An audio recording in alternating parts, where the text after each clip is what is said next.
आका करीम घर से निकले, सहाबा अदब से खड़े हो गए। हुजूर की नजर पीछे पलट के 6 साल की उम्र में अबवा की रेत के टीलों में गर्दिश करने लगी और फिर आका ने रोते रोते फरमाया, काश आज मेरी माँ जिंदा होती और मैं लोगों को नमाज इशा पढ़ा रहा होता और उसमें सूरा फातिहा की तिलावत कर रहा होता, फिर मेरी माँ को मेरे साथ कोई काम याद आ जाता। मेरी माँ दरवाजे की चिलमन को सरका के कहती, इब्नी मोहम्मद, मेरे बेटे मोहम्मद मेरी बात सुनो।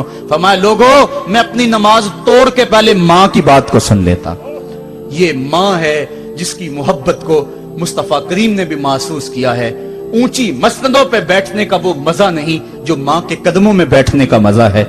और वो क्या कहा था खुर्शीद गिलानी ने, वो कहता है कि 5 स्टार होटलों में खाना खाने में वो लुत्फ कहां जो चूल्हे पे पास बैठ के माँ के हाथों से पकी हुई चपातियां खाने में मजा है।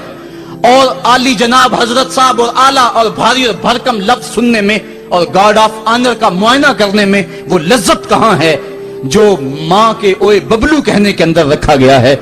माँ जब बोलती है तो उसके लहजे में जिब्रील बोलता है। माँ जब मुस्कुरा के देख लेती है तो लगता है जन्नत की सारी कलियां खिल उठी हैं। एक शख्स ने सेने हरम में अपनी माँ को अपने कंधों पे सवार करा के तवाफ करवाया और फिर हुजूर की खिदमत के पास में हाजिर हुआ। अर्ज की, हुजूर मैंने क्या अपनी माँ का हक अदा कर दिया है? कहा, तू तो उसकी एक मुस्कुराहट का बदल नहीं दे सका।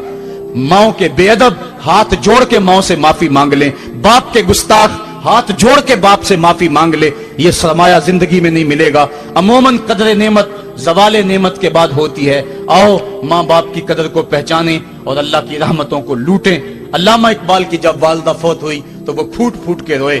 जवान होने के बावजूद उनकी आंखों से आंसू नहीं थमते थे और फिर रोते रोते कहते थे, वतन में होगा अब किसको मेरा इंतजार, कौन मेरा खत न आने से रहेगा बेकरार, आरज़ू लेके तेरी खाक के तुरबत पे आऊंगा, अब दुआए नीम शब में किसको मैं याद आऊंगा, कौन पिछले पहर उठ के दुआ करेगा। माँ ही दुआ करती है। माँ के जब हाथ उठ जाते हैं तो इजाबत के सारे दरवाजे खुल जाते हैं। माँ जब बोलती है और दुआ के लिए हाथ उठा देती है, अल्लाह रहमत के सारे दरवाजे खोल देता है और करीब आके माँ की फरियाद को सुनता है।